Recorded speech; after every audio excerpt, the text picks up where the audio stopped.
Chapter 10. The Long Party. "I hope we're not too early." Grace Windsor Wexler always arrived at parties fashionably late, but not tonight. She didn't want to miss a thing, or a clue, or wait around in her apartment with a murderer on the loose. "I don't think you've met my husband, Dr. Wexler." "Call me Jake." "Hello, Jake," Judge Ford said. A firm handshake, laugh lines around his eyes. He needed a sense of humor with that social-climbing wife. "What a lovely living room, so practically furnished," Grace commented. "Our apartments are identical in layout, but mine looks so different. You must come see what I've done with it. I'm a decorator, you know. 3 bedrooms do seem rather spacious for a single woman." What does she mean, 3 bedrooms? This is a 1-bedroom apartment. "Would you care for an appetizer, Mrs. Wexler? I'm curious to know exactly how you are related to the Westing family." The judge had hoped to take the heiress by surprise, but Grace gained time by coughing. "Goodness, that ginger is spicy. It's the Szechuan cooking style, you know. How am I related? Let me see. Uncle Sam was my father's oldest brother, or was he the youngest brother of my father's father? Excuse me, I have to greet my other guests." The judge left the prattling pretender. Father's brother or father's father's brother. If the relationship was on the paternal side, her maiden name would be Westing.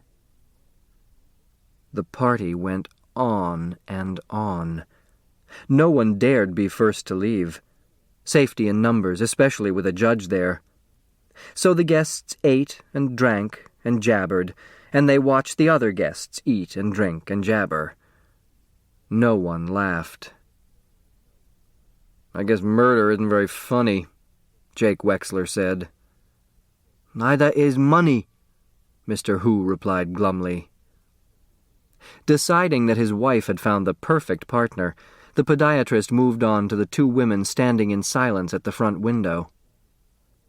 "Cheer up, Angie Pie, you'll see your Denton soon enough."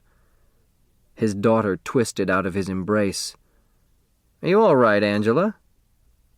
"I'm fine." She was not fine. Why did they ask about Denton all the time, as though she was nobody without him? No, it wasn't just that. It wasn't even the humiliation of her mother chiding her about the twin costume in front of everybody and sending her back to their apartment to change clothes. It was more than that. It was everything. Jake turned to Madam Hu. "Hi there, partner." "She doesn't speak English, Dad," Angela said flatly. "And she never will, Angela, if no one talks to her."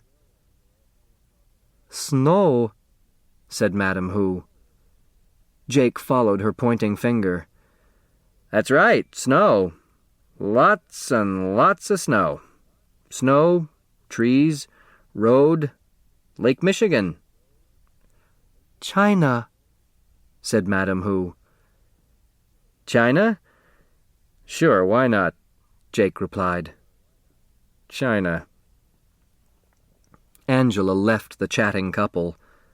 Why couldn't she have made some sort of friendly gesture? Because she might do the wrong thing and annoy her mother. Angela, the obedient daughter, did only what her mother told her to do. "Hello, Angela. One of these tidbits might cheer you up." Judge Ford held the tray before her. "I hear you'll be getting married soon." "Some people have all the luck," Sidel Pulaski said, appearing from nowhere to lean over the tray to spear a cube of pork. "Of course, not all us women have opted for marriage, right, Judge Ford? Some of us prefer the professional life, though I must say if a handsome young doctor like Denton Deere proposed to me, I might just change my mind. Too bad he doesn't happen to be twins." "Excuse me." The judge moved away.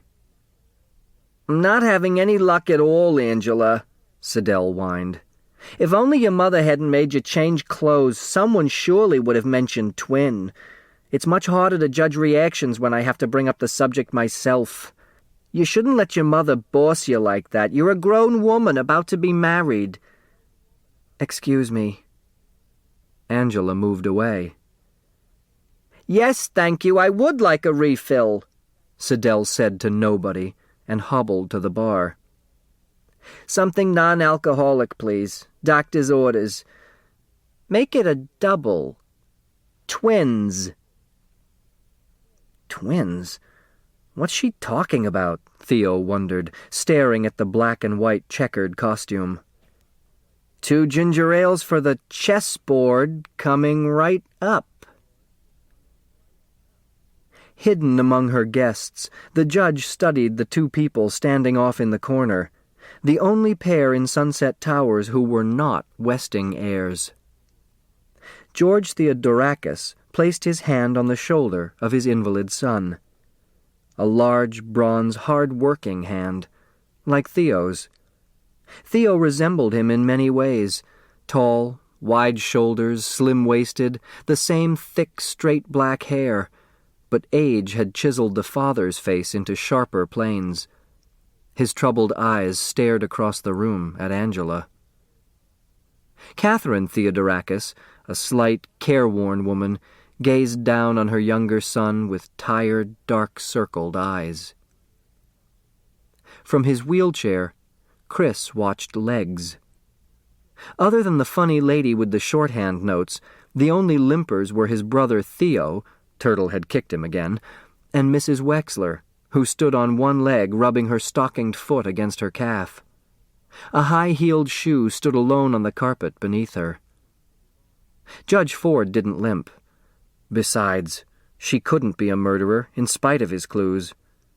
Nobody here looks like a murderer. They're all nice people, even this fat Chinese man who grumbles all the time. George Theodorakis greeted Mr. Hu with, "How's business?" Hu spun around and stomped off from his fellow restaurant owner in a huff of anger. James Hu, inventor, that's who the judge wanted to talk to, but there was a problem at the bar. A long line had formed, and it wasn't moving. "There are 16 white pieces and 16 black pieces in chess," Theo was explaining to Siddell Pulaski. "Do you play chess, Judge Ford?" "A bit, but I haven't played in years." The judge led the secretary away from the crowded bar. Theo must think the Westing game has something to do with chess. He may be right. It certainly is as complicated as a chess game. "But I did study," Doug was arguing. The judge interrupted. "I haven't had a chance to thank you for the delicious food, Mr. Hu. How long have you been in the restaurant business?" "Running up and down stairs is not studying," Hu said. Siddell Pulaski butted in. "Father and son, you look more like twins." "You're equal partners with that Theodorakis kid," Hu continued. "Why didn't you insist on holding the meeting in our restaurant instead of that greasy coffee shop?" "Because some people don't like chow mein for breakfast," Siddell Pulaski replied. "There you are, dear." Grace patted a stray wisp of Angela's hair into place. "We must do something about your coiffure. I'll make an appointment for you with my hairdresser once the snow is cleared. Long hair is too youthful for a woman about to be married. I can't understand what got into you, Angela, coming to this party in that old checkered dress and those awful accessories. Just because your partner dresses like a freak. She's not a freak, Mother." "I was just speaking to Mr. Hu about catering the wedding shower on Saturday. I arranged for little Madam Hu to serve in one of those slinky Chinese gowns. Where are you going? Angela?" Angela rushed into Judge Ford's kitchen. She had to get away. She had to be alone, by herself, or she'd burst out crying. She was not alone. Crow was there. The 2 women stared at each other in surprise, then turned away. Poor baby. Crow wanted to reach out to the pretty child. She wanted to take her in her arms and say, "Poor, poor baby, go ahead and cry." But she couldn't. All she could say was, "Here." Angela took the dish towel from the cleaning woman and bunched it against her face to muffle the wrenching sobs. The guest jabbered on and on about the weather, about food, about football, about chess, about twins. Turtle was slumped on the couch, scornful of dumb grown-up parties. You'd think one of them would know something about the stock market. She missed Sandy. Sandy was the only one in this dumb building she could talk to. "Remember that quotation, 'May God thy gold refine'?" Flora Bomback asked. "Let's take a poll. I'll bet 10 cents it's from the Bible." "Shakespeare," Turtle argued, "and make it $10. "Oh, my. Well, all right, $10. Together they made the rounds. 4 votes for the Bible, 3 for Shakespeare, and 1 abstention. Madam Who did not understand the question.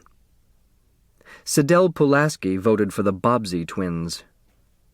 "And how do you know those words were in the will?" she asked suspiciously. Too suspiciously.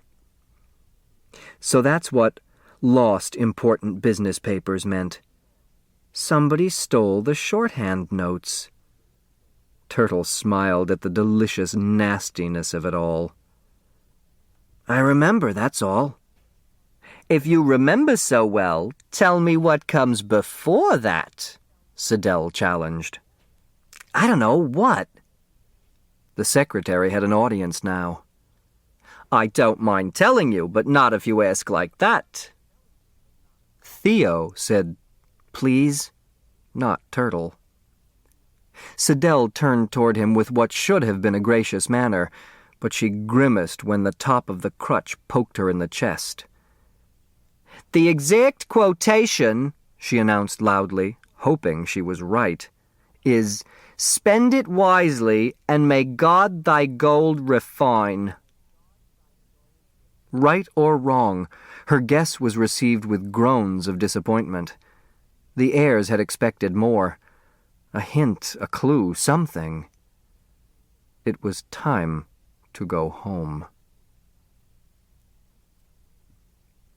This ends Disc 2.